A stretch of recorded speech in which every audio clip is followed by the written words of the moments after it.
chronique du patrimoine.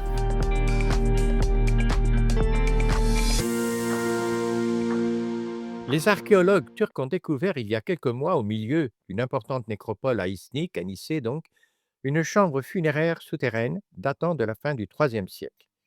Des peintures remarquablement conservées accompagnent les défunts, un père, une mère et un enfant, dans leur existence post-mortem. La très belle peinture du Bon Pasteur fait référence à un thème fondamental de l'iconographie funéraire des premiers siècles de notre ère, païenne puis chrétienne, avec les images du banquet, du dattier, du pan visibles sur les parois de la tombe. À l'opposé des cultes officiels, des héros divinisés célébrés au centre des villes romaines, les rites funéraires privés se développent à l'extérieur de la cité. D'un côté, la célébration de l'immortalité des dieux comme corollaire d'une puissance idéalisée, de l'autre, une approche plus réaliste de la condition humaine dans sa fragilité. L'humble berger témoigne d'une affection sans limite pour ses brebis, à l'opposé des chefs de la cité qui pensent d'abord à leur propre gloire.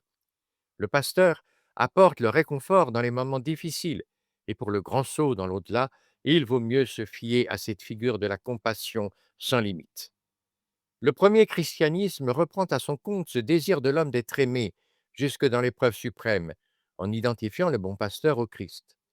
Il importe de souligner la manière chrétienne de se greffer sur les grandes aspirations de l'humanité, en particulier celle de vivre sa mort dans la douceur d'un accompagnement de proximité.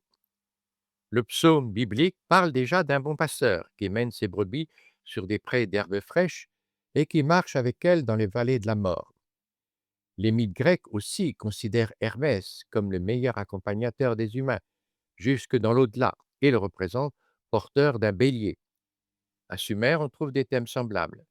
Virgile évoque dans les mêmes termes bucoliques une vie bienheureuse sous la conduite d'un bouvier attentionné par-delà les affres de la vie terrestre.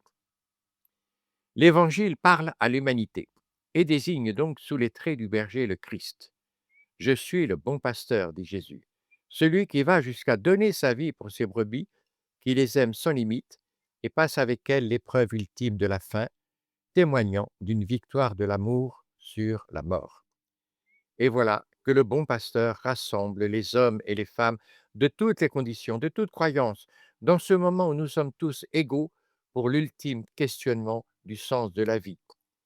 Il est heureux que les archéologues turcs ravivent cette image qui parle à l'humanité entière.